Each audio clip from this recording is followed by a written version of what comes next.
Bir dakika dur. Hayatına bak. Kaç yıldır aynı tip insanlarla aynı sorunları yaşıyorsun? Kaç kez bir daha yapmam dedin ama yaptın? Kaç kez aynı noktada takıldın, aynı hayal kırıklığını yaşadın, aynı gözyaşlarını döktün? Ve her seferinde şunu düşündün. Neden hep ben? Neden hayatım hep böyle? Dur. Bu bir tesadüf değil. Bu bir döngü. Ve bu videonun sonunda o döngünün neden kırılmadığını ve nasıl çıkılacağını anlayacaksın. İnsanlar döngüyü kırmak için hep dışarıyı değiştirmeye çalışır. Şehir değiştirir, iş değiştirir, ilişki değiştirir. Belki ortam değişirse ben de değişirim der.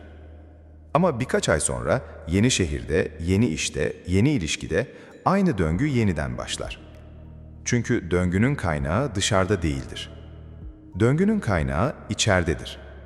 Şimdi sana çok önemli bir şey soracağım.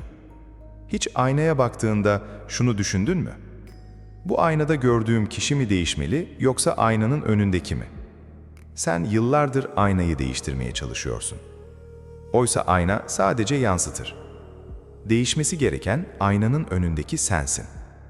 Dışarıdaki insanlar, olaylar, durumlar hepsi sadece birer aynadır. Sana içindeki bir şeyi göstermeye çalışıyorlar. Sen o yansımayı görmek yerine aynayı kırmaya çalışıyorsun. Peki o aynada ne görünüyor? Belki bir inanç görünüyor. Ben sevilmeye layık değilim inancı.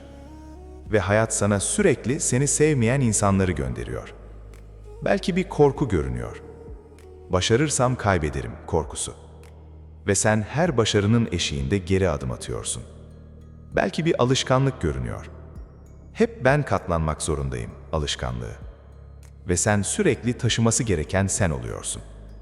O döngüyü yaratan, o aynada görünen şeydir. Ve sen onu görmedikçe döngü devam eder. İmam Gazali 1000 yıl öncesinden o keskin gerçeği koyar önümüze. Nefis alıştığı şeyi bırakmaz, ta ki o alışkanlığın ardındaki acıyı görene kadar. Sen o acıyı henüz görmedin. Bu yüzden döngü devam ediyor. Şeyhülekber İbni Arabi Hazretleri, Fütühat-ı Mekkiye'de bu döngünün ilahi boyutunu tecelli kavramıyla açıklar. Tecelli, Yaradan'ın kuluna aynı hakikati farklı kılıklarda tekrar tekrar göstermesidir. İbni Arabi der ki, Allah bir kuluna bir dersi öğretmek istediğinde, o ders alınmadana kadar farklı suretlerde, farklı insanlar ve olaylar aracılığıyla o dersi tekrar eder. Yani o aynı tip insan neden sürekli hayatına giriyor? Çünkü o insan sana gösterilmesi gereken bir şeyin habercisidir. O hep aynı hata neden tekrarlanıyor? Çünkü o hatanın altındaki ders henüz alınmadı. O hep aynı hayal kırıklığı neden tekrar geliyor? Çünkü o hayal kırıklığı seni bir şeye çağırıyor. Ve sen her seferinde o çağrıyı duymak yerine o kişiyi, o olayı, o durumu suçluyorsun. Oysa suçlayacak kimse yok. Sadece alınmayı bekleyen bir ders var. Şimdi sana çok önemli bir şey soracağım. Hayatındaki o döngüyü düşün. O hep aynı tip insan, o hep aynı hata, o hep aynı duygu. Ve şunu sor kendine. Bu bana ne göstermeye çalışıyor? Zira İbni Arabi'ye göre her tecelli bir mesajdır. Ve o mesajı okuyamadığın sürece Yaradan aynı mesajı farklı bir zarfta tekrar gönderir. Tıpkı bir öğretmenin sınıfta aynı konuyu farklı yöntemlerle anlatması gibi. Öğrenci anlayamadıkça öğretmen anlatmaya devam eder. Sen o sınıftaki öğrencisin ve o döngü senin öğretmenin. Ama şunu da bil, bu döngü bir ceza değildir. Bu seni daha büyük bir özgürlüğe hazırlayan kutsal bir süreçtir. Dersi aldığın an döngü durur. Peki senin hayatındaki döngü hangisi? 3 temel döngü türü vardır. Birincisi ilişki döngüsüdür. Hep aynı tip insanı hayatına çekiyorsun. Hep seni değersiz hissettiren, hep senden alan ama vermeyen, hep seni yarım bırakan.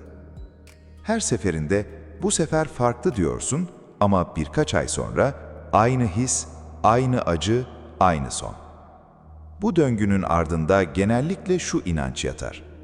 Ben sevilmeye layık değilim. Bu yüzden beni değersiz görenlerle olmaya devam ediyorum. O inancı değiştirmeden o döngü kırılmaz. İkincisi, hata döngüsüdür. Hep aynı yanlış kararı veriyorsun. Hep aynı anda geri adım atıyorsun. Hep aynı noktada sabote ediyorsun kendini. Ve her seferinde şaşırıyorsun. Neden yine böyle oldu? Bu döngünün ardında genellikle şu korku yatar. Başarırsam bir şey kaybederim. Bu yüzden tam eşikte duruyorum. Üçüncüsü, duygu döngüsüdür. Hep aynı duyguya düşüyorsun. Hep aynı şey seni tetikliyor, hep aynı tepkiyi veriyorsun, hep aynı pişmanlıkla bitiriyorsun. Gazali Hazretleri bu duygu döngülerini çok net tanımlar. Nefis bir dönme dolap gibidir. Aynı noktadan geçmeye devam eder, ta ki o noktadaki yük indirilene kadar. Sen o dönme dolabın üzerindeki yükü henüz indirmedin. Bu yüzden dönmeye devam ediyor. Şimdi dur ve içten bir soruyu kendine sor. Bu üç döngüden hangisi senin hayatında en güçlü? Bir an düşün. Cevabı kalbinin derinliklerinde zaten biliyorsun. Şimdi seninle çok dürüst olmak istiyorum. O ilişki döngüsünü yaşayanlar için şunu sor kendine. Hani o kişiyle tanışıyorsun, ilk başta çok farklı geliyor, işte bu diyorsun. Ama 3 ay sonra o aşina his yeniden geliyor. O neden hep böyle sorusu yeniden geliyor. Ve sen şaşırıyorsun. Oysa şaşıracak bir şey yok. Sen içindeki o inancı taşıdıkça, o inancı doğrulayan insanları çekmeye devam edeceksin. O hata döngüsünü yaşayanlar için sor. Hani o fırsatın tam önüne geldiği an, bir şeyler hissediyorsun. Bir gerilme, bir geri çekilme isteği. Ve yine aynı kararı veriyorsun. Sonra pişmanlık geliyor. Yine. O duygu döngüsünü yaşayanlar için sor. Hani o tetikleyici geldiğinde, içinden geçen ilk his yine aynı. Yine aynı tepki, yine aynı son. Bunları okurken içinde bir tanıma hissi belirdi mi? İşte o his, döngünün kapısının anahtarıdır. Şimdi sana çok önemli bir şeyi söylemek istiyorum. O döngüyü yaratan inanç, o korku, o alışkanlık çoğunlukla çok eski bir yerden gelir. Belki çocukken söylenen bir söz. Sen hep böylesin. Senden bir şey olmaz. Kimse seni sevmez. Belki bir an, sevdiğin birinin seni terk ettiği an, güvendiğin birinin seni hayal kırıklığına uğrattığı an, çok istediğin bir şeyi kaybettiğin an. O an küçük bir çocuk içinde bir karar verdi. Demek dünya böyle. Demek ben böyleyim. Demek hep böyle olacak. Ve o karar yıllar sonra hayatını şekillendiren o döngüye dönüştü. Şimdi sana şunu söylemek istiyorum. O küçük çocuk yanılıyordu. O an verilen karar, o anın gerçeğiydi. Ama senin tüm hayatının gerçeği değil. O çocuğa şefkatle bak, onu anla ve şimdi ona şunu söyle. Sen yanıldın ve bu tamam. Şimdi seninle bir sahne hayal etmek istiyorum. Düşün ki, o döngüyü yıllarca yaşayan biri var. Hep aynı ilişki, hep aynı son, hep aynı gözyaşları. Ve bir gün o kişi duruyor. Kaçmak yerine duraksıyor. Bu bana ne gösteriyor diye soruyor ilk kez. Ve o soruyu sorduğu an bir şey değişiyor. Dışarıda değil, içeride. O ben sevilmeye layık değilim inancını ilk kez görüyor. Ve şunu fark ediyor. O inanç gerçek değil. Sadece çok uzun süredir taşınmış. O gün o kişi ağlıyor. Ama bu sefer farklı bir ağlama. Bu sefer bir şeyin bitişinin ağlaması. Döngünün son turuna tanıklık etmenin ağlaması. Peki sen? Ne zaman o soruyu soracaksın? Bu bana ne gösteriyor? O soru, döngünün son turudur. Peki o döngüden nasıl çıkacaksın? Cevap şaşırtıcı derecede basit ama uygulaması cesaret ister. Dışarıyı değiştirmeyi bırak, içeriği değiştir. İbn Arabi der ki, değişim dışarıdan içeriye doğru akmaz, içeriden dışarıya doğru akar. Önce o aynada görünen şeyi kabul et. O inancı, o korkuyu, o alışkanlığı. Evet, ben bunu taşıyorum de. Kabul etmek, yenilmek değildir. Kabul etmek, o yükü görmektir. Ve görmeden bırakamazsın. Sonra o dersi al. Bu bana ne öğretiyor diye sor. Ve o cevabı bulduğunda bir şey fark edeceksin.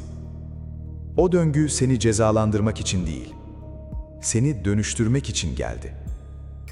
Gazali Hazretleri o sırrı şöyle açıklar. Nefsin en büyük alışkanlığı acıdan kaçmaktır.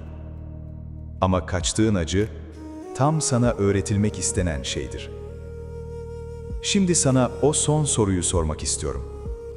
O döngüden çıktığın gün, o aynı tip insanı hayatına çekmediğin gün, o aynı hatayı yapmadığın gün, o aynı duyguya düşmediğin gün ne hissedeceksin? Bir an o özgürlüğü hisset. İşte o his, seni o döngüden çıkaracak olan tek şeydir. O özgürlük mümkün ama sadece içeriden başladığında. Eğer bugün o döngünün farkına vardıysan, yorumlara şunu yaz. Çıktım. O döngüyü gördüm, o dersi aldım ve artık aynı noktada dönmeyeceğim de. Bu videoyu o döngüde sıkışmış birine sessizce gönder. Yalnız değilsin. Allah'a emanet ol.